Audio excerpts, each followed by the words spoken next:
와, 정말 많은 분들이 와주셨군요. 안녕하세요. 저는 시인이자 사진가로 활동하고 있는 이희원이라고 하고요. 혹시 가능하면 마이크 리버브 조금만. 아, 그래? 아, 리버브 좋습니다. 저는 시인이자 사진가로 활동하고 있는 이희원이라고 하고요. 오늘 존경하고 좋아하는 마리끌레르의 동료들이 준비한 이 영화제에 함께할 수 있어서 너무 기쁩니다. 조연철 감독님과 임지연 배우님 두 분과 함께 이야기를 나눠보려고 합니다. 두 분 모실 텐데요. 뜨거운 박수로 부탁드립니다.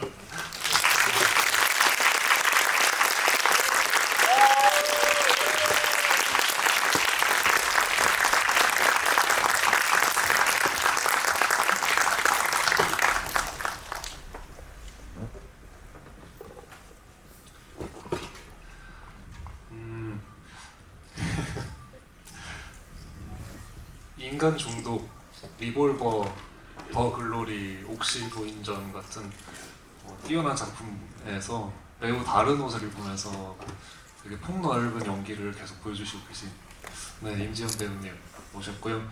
그리고 너와 나를 연출하시고 DP와 보고타 같은 작품에서 활약하고 계신 조연철 감독님 그리고 배우님과 오늘 함께 이야기 나눠보려고 합니다. 바쁘실 텐데 관람객 관객분들과 만나보기 위해서 시간 내어주셔서 감사합니다. 지금 저희가 연이어본 작품이 너와 나 그리고 9월이 지나면 두 작품이잖아요. 그래서 차차 한 작품씩 이야기해보려고 하는데 두 분이 2013년에 한예종 영상원 영화과에서 만나셨다고 들었어요. 그래서 9월이 지나면을 작업하게 되었다고 들었는데 이게 송현동 감독님의 졸업 작품이었죠. 고형동 감독님 고영동 감독님 졸업 작품이었는데 그 당시의 시절을 어떻게 기억하고 계신지 두 분께 여쭤보고 싶습니다. 우선 인사드릴게요. 안녕하세요. 저는 9월이 지나면에서 출연한 배우 임지연입니다. 반갑습니다. 안녕하세요. 너와 나 연출하고 9월이 지나면에서 승조 역을 맡았던 조연철입니다. 반갑습니다.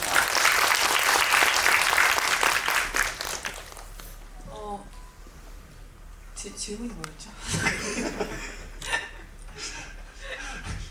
2013년에 9월이 지나면을 작업하실 때 서로를 어떻게 기억하고 있는지 궁금합니다. 일단 그때의 현철이 오빠는 제가 오랜만에 아까 대기실에서 오빠 오랜만에 만났는데 여전하더라고요. 굉장히 수줍고 뭔가 그 현철이 오빠만의 그 굉장히 순수한 매력이 있어요. 그래서 말을 잘 안 하고 뭔가 숫기 없고 이런 현철이 오빠의 모습이 그때 강렬한데 여전하구나 이 오빠는 라는 생각이 들었고 오늘 사실 되게 설레는 마음으로 왔어요. 왜냐면 현철이 오빠를 만나는 기회가 그렇게 많지 않아서 사실 오늘 이렇게 GV하는 너무 소중한 저희 9월이 지나면이라는 작품의 GV도 설레지만 사실 조연철이라는 배우 감독님을 만나는 오늘이 사실 굉장히 설레는 마음으로 왔습니다. 그래서 오늘 한번 즐겁게 재밌는 이야기 많이 나눴으면 좋겠습니다. 좋습니다. 어떻게 받으실지 네. 저도 뻔한 대답 같지만 지연 씨 정말 오랜만에 보는 거거든요. 13년 전인가요? 2012년에 찍었나 기억도 잘 안 나요. 근데 그 영화 속의 몇몇 장면들을 찍을 때 상황 같은 거는 그냥 좀 기억이 문득문득 나거든요. 그런 정도였는데 이제 지연 씨 오랜만에 보고 지나가다 어디 시상식에서 보거나 이런 게 전부였는데 또 이렇게 인연이 닿아서 또 너와 나랑 같이 들 수 있게 돼서 정말 설렙니다. 네. 좋습니다. 저희가 연이어서 본 이 영화를 하나씩 이야기해보면 좋을 것 같아요. 너와 나 이 영화 정말 너무 좋지 않나요? 저는 이 영화를 정동진 독립영화제에서 처음 보고 너무 반해서 시네큐브에서 다시 봤었던 영화인데요. 저에게는 이 영화가 두 소녀가 시간과 마음의 경계를 탐구하면서 일어나는 흔들리는 시간에 대한 이야기라고 생각을 했어요. 그리고 어쩌면 꿈결을 가진 그렇기 때문에 너무 현실처럼 다가오기도 하는 영화였는데 감독님께서 영화를 만드시고 해주신 인터뷰가 되게 귀중해요. 이렇게 말씀해 주셨거든요. 보이지 않아도 어딘가 분명히 있는 어떤 것, 이런 게 사랑이 아닐까 생각하면서 며칠 뒤 광화문 세월호 추모식에 갔어요. 이 꿈 이야기를 아이들에게 해줘야지 마음 먹고 갔는데 그저 무참해지고 무기력해지더라고요. 이 죽음이 헛된 게 아니라는 걸 말하고 싶어서 시나리오를 쓰기 시작했습니다. 그 인터뷰에서 말씀해 주셨어요. 시님의 각색이 들어갔나 봤네요. 제가 한 말 같지가 않아가지고 너와 나 9월이 지나면 만큼 너와 나도 좀 오래 그쵸. 저에게 느껴지기에는 오래된 작품이라가지고 그쵸.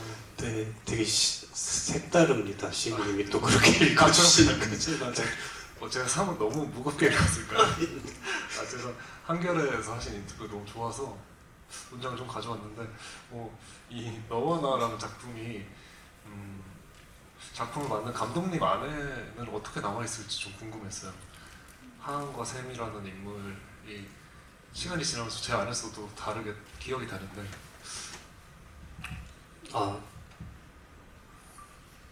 이제 영화를 찍고 한 8년 그러니까 준비하고 찍고 개봉하기까지 8년 정도 걸렸는데요. 이제 좀 떠나보내지 좀 됐죠? 제 입장에서는. 근데 뭐 되게 어떻게 보면 영화 속 세미처럼 들떠 있었던 상태였던 것 같아요. 뭔가 좀 이 들떠 있다는 게 뭐 설레고 즐겁고 기쁘고 이런 것도 있지만 또 한편으로는 아직 뭔가 충분히 울지 못했던 것 같거든요. 근데 이제 그게 다 지나고 나서 보니까 이쯤 와서 보니까 해소되고 어떤 부분들은 부끄럽고 또 어떤 부분들은 그립기도 하고 그런 상태입니다. 첫 작품을 찍고 나면 되게 오랜만에 만났을 때 마음이 오묘해지잖아요. 그런 점에서 이 인터뷰의 또 다른 문장을 들려드리고 싶은데 독자로서 저는 이 영화를 다시 보면서 이 인터뷰를 해주신 게 너무 좋았거든요. 오래전 인터뷰지만 추모식에서 만났던 학생이 이렇게 말했다고 해요. 꿈에라도 친구들이 찾아왔으면 좋겠다. 그 말 한마디 때문에 너와 나의 어떤 연출 방향이나 전체적인 이미지를 결정했다고 말씀해 주셨던 것 같은데 영화를 만들면서 기억나는 장면, 감독님에게 중요했던 장면 같은 것이 있었을지. 중요했던 장면을 찍을 당시엔 그냥 매 회차가 그냥 이렇게 쉴 틈 없이 매번 중요한 걸 찍어야 하지 였는데 이렇게 좀 지나고 나서 보니까 그냥 한 장면만 계속 반복해서 제가 말하게 되더라고요. 이런 질문을 받을 때마다. 그 하은이 집에서 쌤이랑 하은이가 핸드폰 뺏어가지고 장난치고 움직이고 이렇게 하는 것들이 기억에 남는 것 같습니다.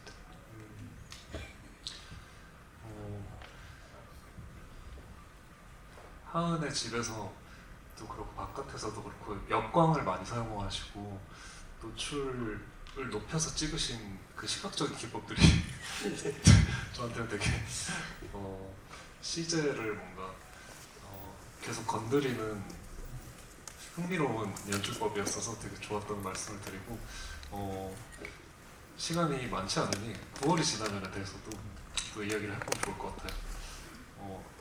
10년 만에 이 영화 보셨는데 마음이 어떠셨나요, 지금 배우님? 부끄러웠습니다. 그냥 조금 부끄러운 면도 있었고, 그리고 그때 우리는 더 성숙해졌지만 그때로는 지금 내가 그때 연기를 할 수 있을까? 잘하고 못하고를 떠나서 두 번 다시 없을 것 같은 느낌인 거예요. 그때 저이기 때문에 그런 연기가 가능했던 것 같아서 좀 그립기도 했습니다. 부끄럽지만. 그래서 그냥 우린 그때 그랬는데 저렇게 영화를 찍었는데 나는 그런 마음으로 연기를 했었는데 라는 생각에 그때 나의 감정, 그때 나의 연기, 그때 나의 얼굴이 그립다 라는 생각이 컸던 것 같습니다. 그래서 그 9월이 지나면은 보고 너와 나라는 영화를 같이 한 번 더 봤어요. 근데 좀 닮아 있었어요, 그런 부분에서. 괜찮나요? 방금 멘트 괜찮았나요? 그 싱그러움, 시간이 지나면 두 번 다시 오지 않을 그때의 싱그러움, 그때 우리 청춘이 그립다? 부분이었습니다. 네, 저도 대답을 할까요? 네네. 저는 사실 영화를 제가 나온 영화는 특히 못 보거든요. 시간이 지난 영화는 더 못 보겠어요. 너무. 근데 이제 항상 제 출연 특히나 학교에서 찍었던 거 지금 와서 어떻게 돌이켜 보면은 가끔 가다 이렇게 뭐 스틸 같은 거 보면은 저 때는 지금이랑 몸무게가 비슷한데 살이 더 빠져 있네 뭐 이런 생각밖에 안 들거든요. 그러니까 내가 나이가 들었다라는 생각만 들고, 그리고 뭔가 9월이 지나면에서 했던 연기가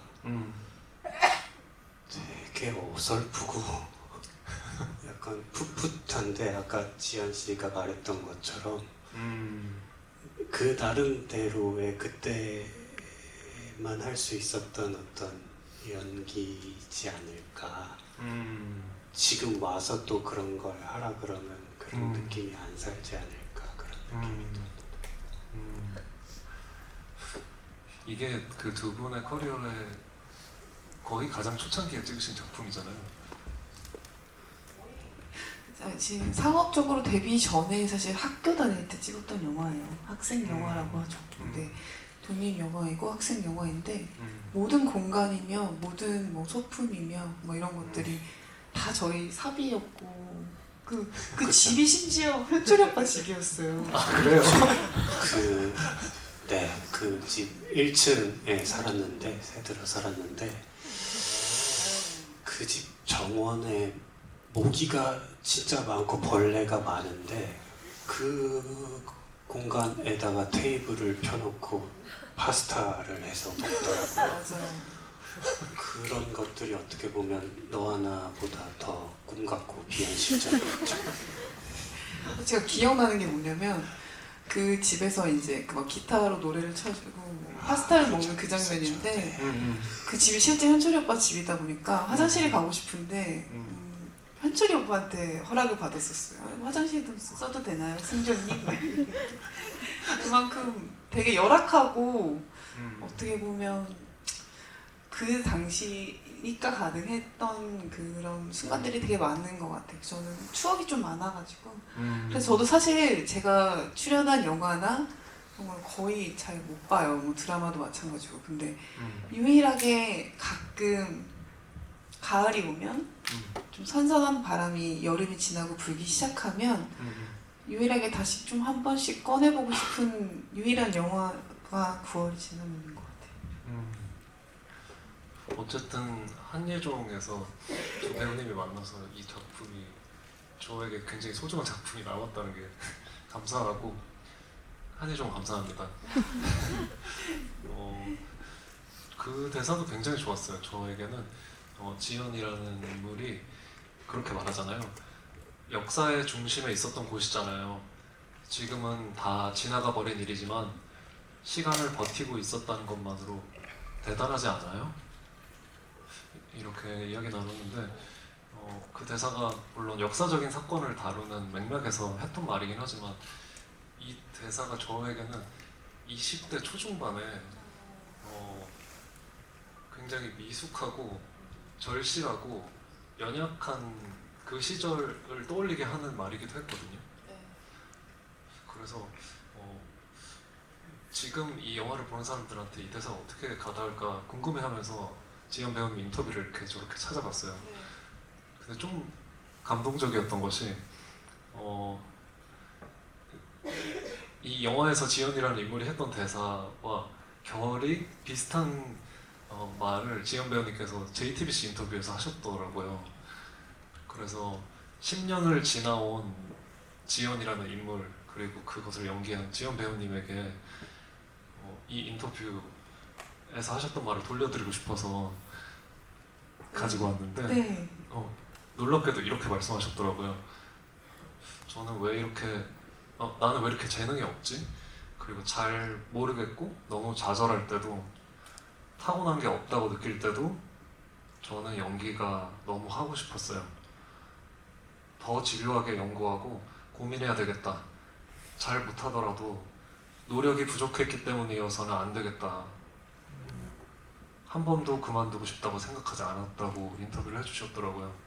저는 이게 너무 지연이라는 인물의 대사와 포개져서 들려서 되게 뭉클한 지점이 있었거든요. 지연 배우님 안에서 근 10년 동안 연기라는 게 어떻게 변해왔는지 지연이라는 인물 이후에 다른 인물들 만나면서 어떻게 변해오신 것 같으신지 궁금합니다. 사실 절실함이라는 것은 저에게 있어서 배우로서의 절실함은 그때 9월이 지나면에 지연이를 연기하는 임지연이라는 배우도 똑같았던 것 같아요. 그 결이 달라지거나 어떤 그 크기가 달라진 것이 아니라 그때 지연도 지금의 저도 똑같은 것 같아요. 그래서 더 반갑기도 하고 그립기도 했던 것 같은 것 같아요. 영화를 보면서 제가 오랜만에 영화를 다시 봤는데 앞으로 만약에 지금 제가 30대로서 찍는 저의 필모를 나중에 40이 되고 50이 돼서 봤을 때 그 당시의 절실함, 그 당시에 나의 배우로서의 절실함, 그 이외의 그냥 저의 삶에 있어서 절실함이 또 다른 방향으로 다른 색깔로 다가올 것 같아서 그래서 전 지금도 그렇게 연기를 하고 있는 것 같아요.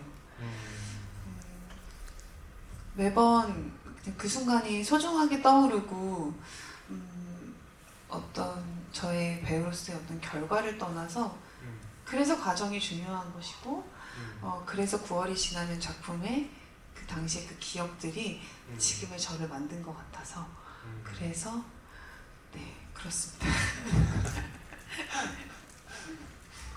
현철 배우님께 절실함이란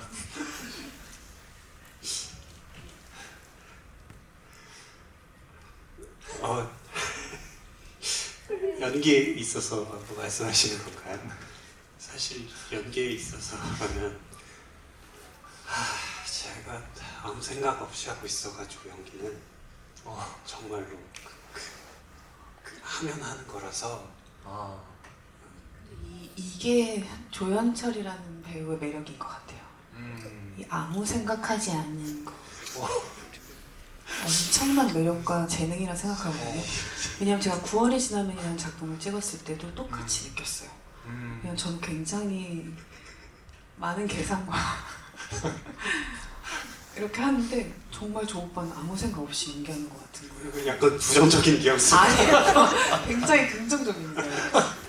그게 승조와 정확히 떨어진 것 같아요. 정말 승조스러웠어요.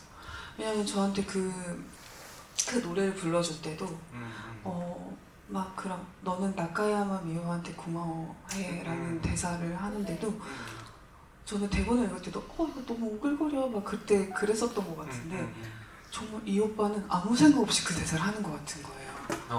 그게 조연철이라는 배우의 매력인 것 같습니다.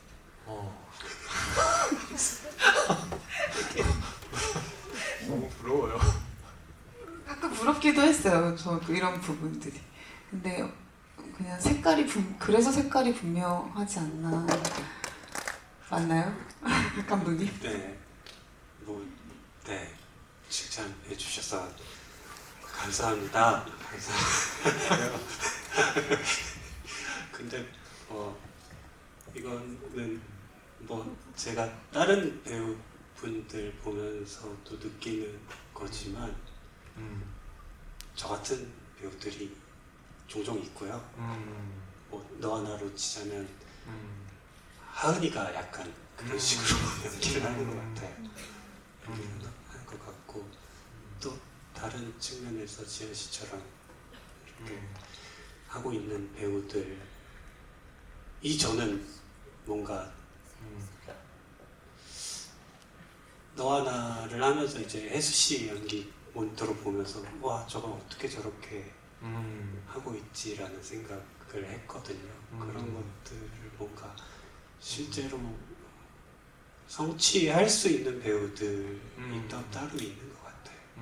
네, 지현 씨가 보여주신 연기들도 그렇고 이제 또 상업 현장에서 보여주신 연기도 완전 다르잖아요.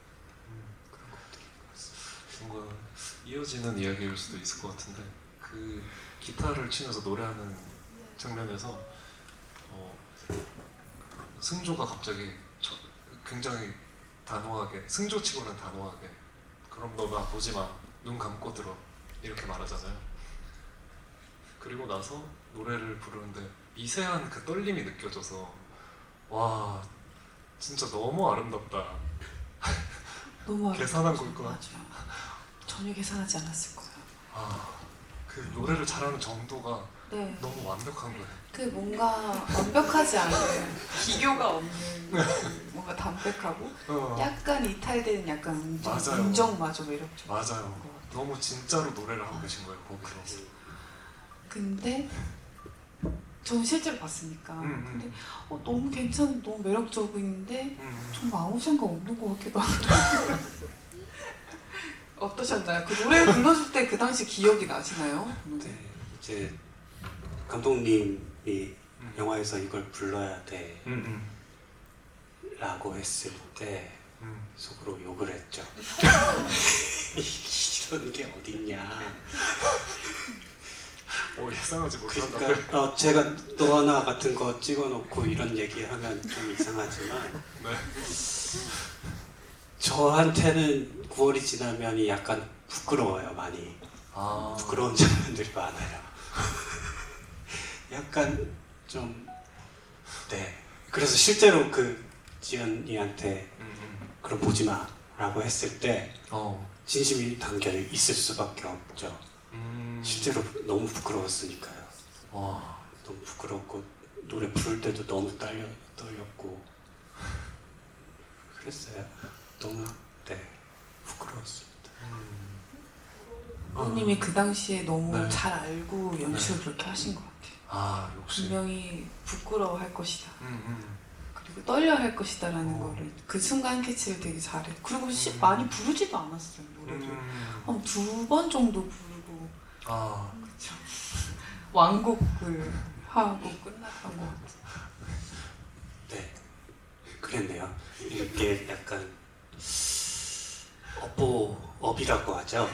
돌아오는 것 같은데 제가 그걸 혜수 씨한테 또 시키고 그랬네요. 이 노래 가사가 너무 아름다워서 제가 그 질문을 하고 읽어드리려고 했는데 감독이 파괴가 돼서 읽지 않는 것으로 하겠습니다. 네, 감사합니다. 빠르게 읽겠습니다. 여름이 지나가고 있어요. 아, 네. 순수한 것은 오래가지 못하나 봐요. 9월이 지나가 깨워주세요. 이 대사들이 너무 좋았는데 관객분들 목소리도 들어야 하기 때문에 마지막으로 이 질문을 드리고 관객분들 목소리를 들으면 어떨까 해요. 이 노래가 어쨌든 너와 나라는 영화와 또 연결되는 지점이 어쨌든 희미해져가는 것들을 잃어버리지 않겠다는 의지인 것 같거든요.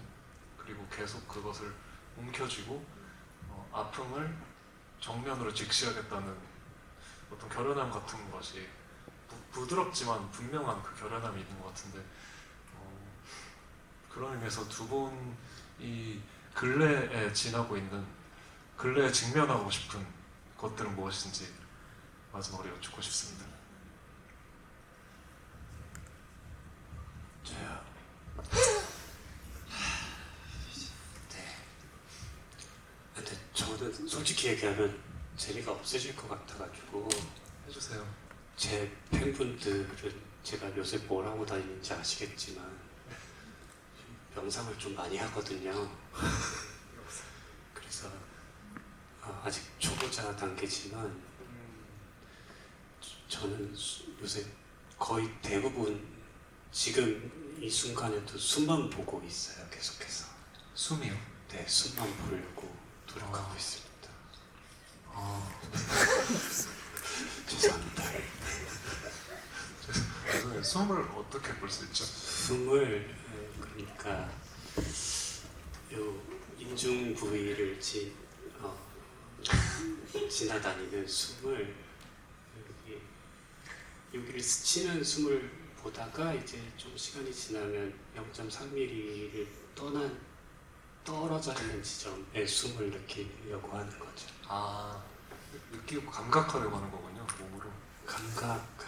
감각인데 이렇게 본격적으로 들어가도 되나요?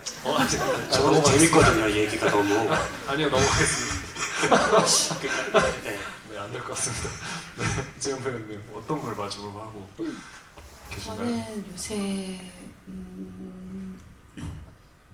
직면하고 있는 거 일단 전 요새 좀 수면에 문제가 많아가지고 네 수면 문제에 있어서 좀 다양한 방법으로 좀 해결을 하려고 좀 건강하게 그리고 좀 어떤 정신의 어떤 수련 같은 맥락인 것 같아요. 네, 그죠? 명상이 진짜 좋아. 숨을 보세요. 맞아, 명상도 하나의 방법이라고 좀 방금 되게 솔깃하게 들었어요. 그래서 그런 부분에서 통하는 게 있네요. 양쪽 3cm. 네, 알겠습니다. 관객분들의 질문을 받아보겠습니다. 여기 제일 처음으로 손들어 주신 분께 마이크 전달해 주시면.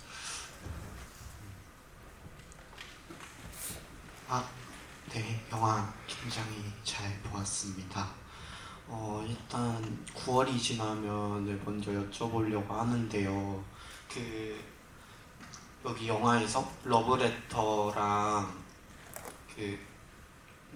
9월이 지나면 깨워주세요라는 영화가 중점적으로 등장을 하는데 그 감독님이 없어서 정확히는 알 수 없지만 혹시 그거를 중점적으로 영화를 만드신 이유가 궁금하고 너와 나에서는 그 조연철 감독님이 좀 아이들에게 해주고 싶었던 이야기가 무엇인지가 궁금하고 그리고 조연철 감독님한테 여쭤보고 싶은 게 있는데 제가 오늘 갖고 온 이 소설집을 이번에 집필하게 되신 이유가 궁금합니다. 소설집을 집필하셨어요? 소설. 세상에. 네. 감독님이 안 계신데 제가 그때 당시에 들었던 거는 아마 그게 졸업 작품이었고 감독님이 좋아하는 것들을 아마 다 이제 소재로 활용하시려고 했던 것 같아요. 러브레터 이발신지 엄청 팬이셨고 야구도 좋아했는데 야구는 안 들어갔네요.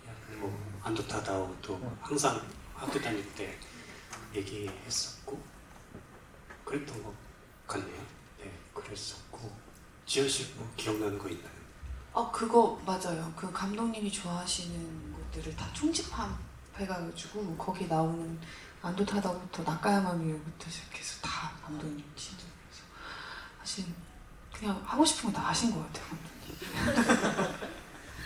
그리고 너하나에서는 뭐 이런 길게 얘기할 건 아니고 마지막에 세미가 하은이를 안아주면서 이제 토닥여주는데 이제 괜찮아질 거라고 얘기하잖아요. 그 얘기를 그냥 하고 싶었던 것 같아요. 그걸 보시는 분들도 좀 이제 슬픈 마음에서 좀 편안해지는 마음으로 넘어가셨으면 좋겠다라는 생각을 했었고, 그거 그 책은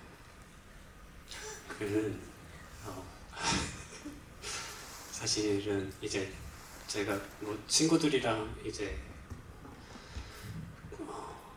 구경이를 집필했던 성초희 작가랑 또 다른 한 분이랑 해가지고 그냥 작가들끼리 뭘 만들었어요. 뭘 대단한 걸 해보겠다는 거 아니고 그냥 좀 재밌는 거 하자 우리끼리 해가지고 만들었는데, 이제 작년에 부산영화제 마켓에 어떻게 가자라는 얘기가 나와서 거기서 이제 배포할 용도로 이제 IP를 좀 짧은 시간 안에 써서 책까지 냈는데, 이제 원래는 이게 판매할 만한 퀄리티는 아니거든요. 죄송스럽지만. 아니, 감사합니다. 근데 아무튼 그래가지고 소량만 이제 판매를 하게 된 거죠. 죄송한데 더 읽고 싶어요. 이제 절판돼가지고. 절판이군요. 네. 어디 딴 데 파지 마시고 나중에 흑역사가 될 수가 있어가지고 잘 소장하고 계셔주시기 바라겠습니다. 질문 감사합니다.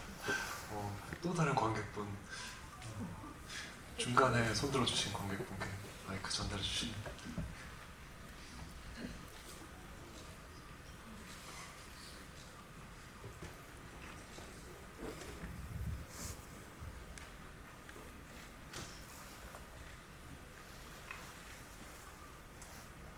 안녕하세요. 저 너와나 보고 크레딧이 다 올라갔는데도 눈물을 못 멈추는데요. 세 번째인데, 그 너와나에서 거울을 통한 연출이 되게 많았잖아요. 빛과 거기서 제일 표현하고 싶었던 게 뭔지 여쭤보고 싶습니다. 감사합니다. 네. 개봉 당시 때 집일 때는 제가 진짜 청산 유수였는데 지금 이거를 좀 다시 뽑아내야 되거든요.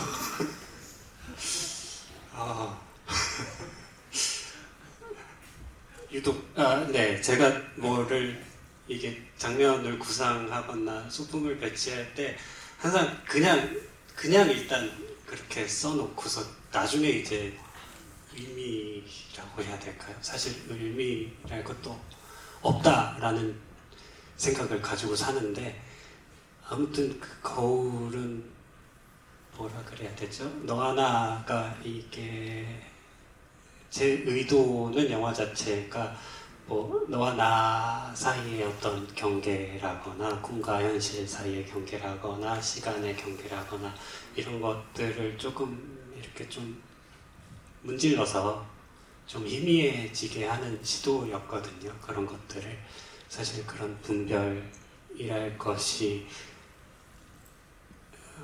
실제적으로는 없다라고들 하잖아요. 그래서 그런 의미로서, 그런 맥락으로서 거울 같은 것들, 좀 거울을 통해 보면 이상하잖아요. 이상하고 뭔가 좀 저 세계에 뭔가 또 있을 것 같고, 뭔가 반사되어서 비춰오는 것들이고, 뭐 이런 것들을 표현하고 싶었던 것 같습니다. 이 이야기 들어서 너무 좋네요.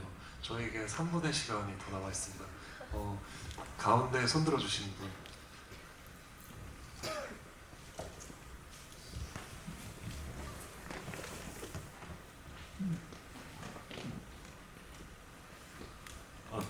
네, 그 9월이 지나면 너무 좋아서 저도 사실 감독님이 유튜브에 올려놓으셔가지고 9월마다 이제 맨날 꼭 보는 영화인데 그래서 좀 그 9월이 지나면을 가장 좋아하는 이유 중 하나가 그 승조가 지연에게 사랑에 빠지는 순간이나 지연이 승조에게 사랑에 빠지는 순간이 굉장히 그 좀 잘 표현이 돼 있어서 정말 너무 좋아하는데 그래서 좀 두 분께 질문 드리고 싶은 거는 그 지연 배우님께서는 좀 그 연기하실 때 그런 그 사랑에 빠지는 순간 아니면 이 사람이 자기에게 사랑에 빠질 순간 그걸 좀 어떻게 대비해서 연기하셨는지 좀 궁금하고 그리고 현철 감독님한테는 그 너와 나에서는 좀 그런 둘의 그 하은과 세미의 사랑을 좀 어떻게 좀 집중해서 좀 표현하자고 노력하시는지 좀 궁금합니다.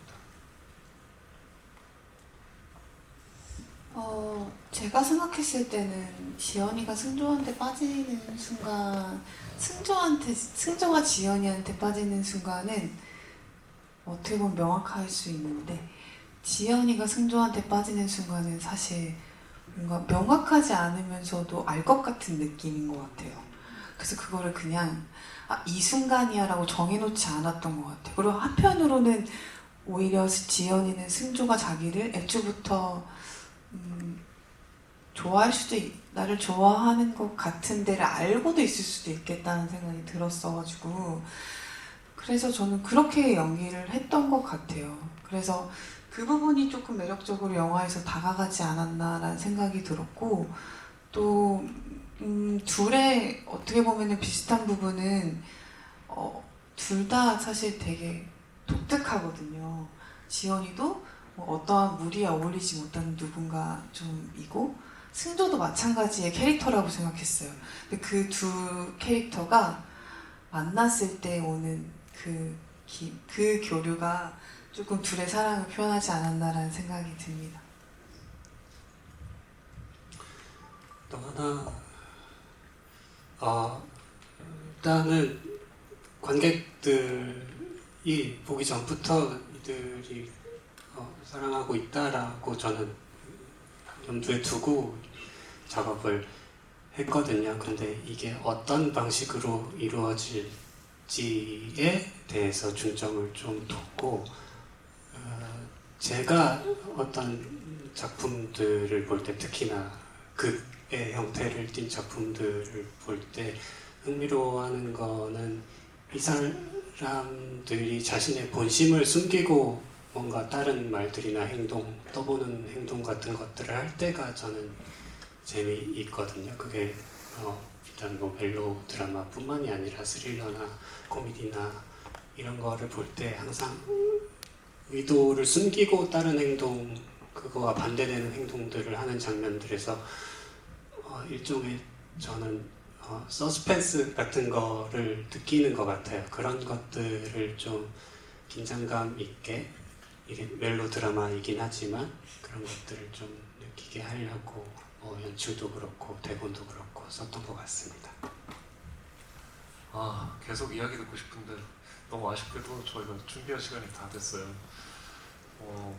여러분 멀리까지 영화관에 와서 영화제에 와서 영화 시청해 주시고 또 이렇게까지 남아서 GV 함께 해주셔서 너무 감사하고요. 오늘 귀중한 이야기 들려주신 임지연 배우님, 조윤철 감독님께 박수 부탁드립니다. 감사합니다.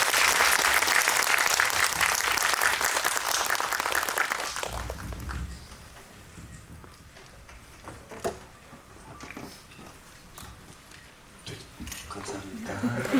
와주셔서 감사합니다. 고맙습니다. 즐거운 시간이었습니다. 감사합니다.